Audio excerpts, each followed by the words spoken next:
Prepare to bask in unprecedented glory, because today I'm going to lose faith. Why getting into PC gaming is just not worth it. So why should you desist and abstain from getting into PC gaming? Why should you forgo being a PC gamer? Well, there are a multitude of reasons to explain why you should forgo PC gaming altogether. First off, PC gaming is just eminently unaffordable. The prices of components are exorbitant. They're just outrageously overpriced. It's quite a shame and quite a pity, but that should deter you from getting into PC gaming.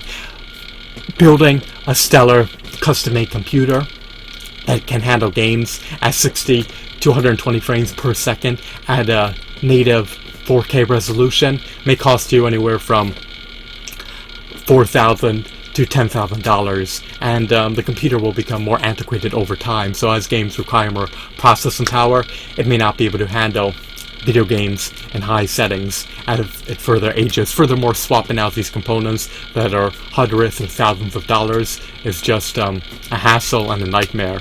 Components can break at any given moment, and if you have a stellar custom-made gaming PC, you'll likely have to get a water cooling system.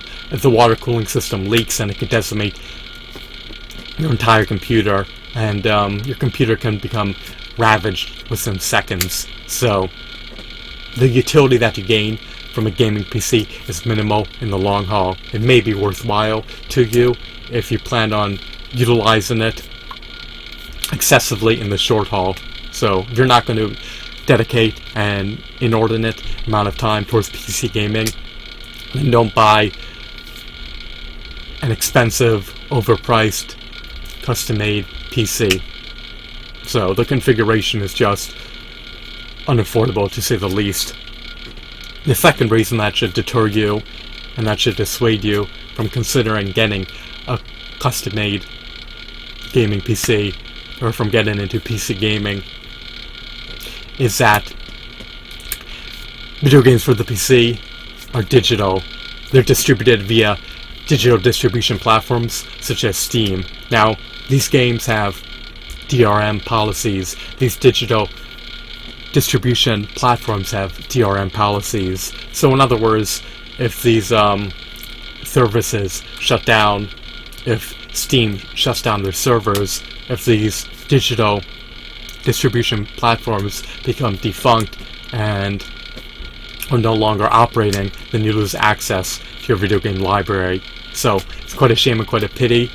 But even if you were able to retain your games that you redeem years after the servers shut down for these digital distribution platforms, it still creates an issue because you don't have a physical copy of the issue that you don't have a physical copy of the game that you could resell or trade or hoard.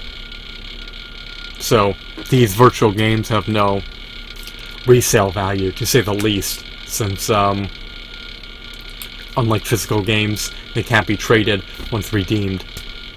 So that should deter you from getting into PC gaming. And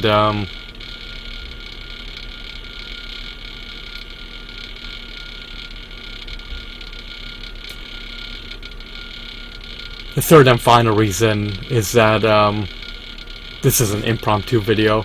It was created extemporaneously, so I'm trying to improvise on the spot. I apologize about that, but it is what it is.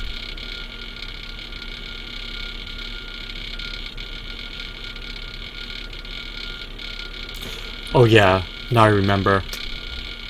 The controls, in my opinion, are abysmal, egregious, non-intuitive, and just utterly appalling. And that should outright deter you from getting into PC gaming.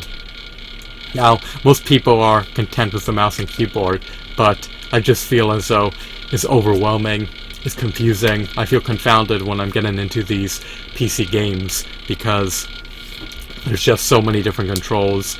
The controls are not optimized, and sure, you can map commands to various keys, but not every game is compatible with an Xbox 360 controller. Not every game is compatible with a PlayStation 4 controller, so it creates a critical issue. And besides the fact that I detest the mouse and keyboard control schemes,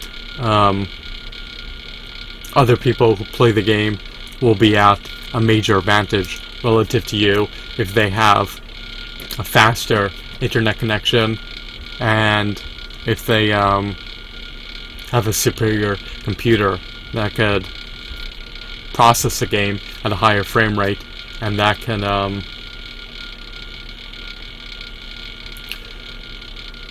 render the game playable with minimal lag. So the games produced for PC are not going to be optimized for your computer. The games produced for consoles are optimized for consoles. In other words, they're meant to run at the maximum frame rate for the specific consoles they're on, with minimal lag. But that's not the case with PC gaming. They can't optimize a game for everyone's PC because everyone utilizes a different configuration. So there are far more affordable options. You can dabble into console gaming and become a console gaming peasant.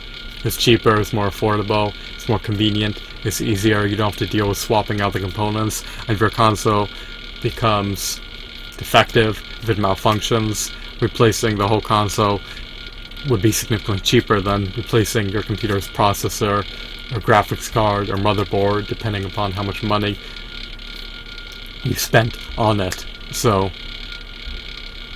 I would just implore you not to get into PC gaming unless you plan on utilizing that computer all day and all night and just constantly playing top of the line AAA PC games in the short haul. But if you think it's a worthwhile investment in the long haul, you should think twice, because it will become antiquated shortly after you build it, and it won't be able to handle games at a high frame rate in the pending future as the components further depreciate and as processing power for games increases. So,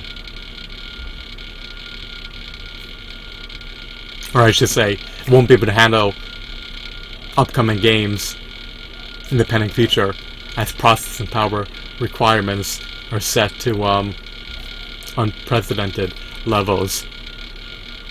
So I hope that you found this video to be insightful and enthralling. Have a wonderful, marvelous day. Goodbye.